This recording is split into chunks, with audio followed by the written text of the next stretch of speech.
દવાખાને ગયા તો ડોક્ટરે તમને શું કીધું? શું ધ્યાન રાખવાનું? એ શું એની મને ફાલતુ યાર મૂકી ગઈ હતી. અરે રે, આ તો પોસમાં નાખવાનું જ ભૂલી ગઈ હતી. તો એની માને ઓલો મારા પાકીટમાં હે ને ગયા વખતે દવા લીધી હતી ને એની રિસીપ્ટ પડી હતી. તો એ ઓળખીતો હતો તો દીધી. હે? પછી હું ડોક્ટરને બતાવવાનું વજન કરવા આમ ગઈ ડોક્ટર પાસે. તો ડોક્ટર તો સાહેબ મને જઈને પૂછશે કે યાર હેપી ન્યુ યર સર. એવું? હા તો happy new year, happy new year. પછી મને કે કેમ છે તબિયત? સારી છે ને? તમને કેવી લાગે છે?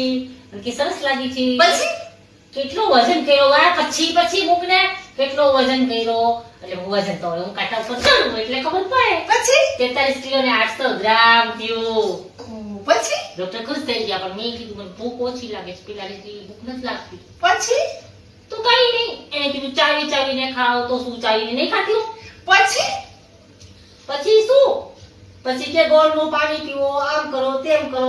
ઓહો, પછી દવા લઈને આવતી ગઈ.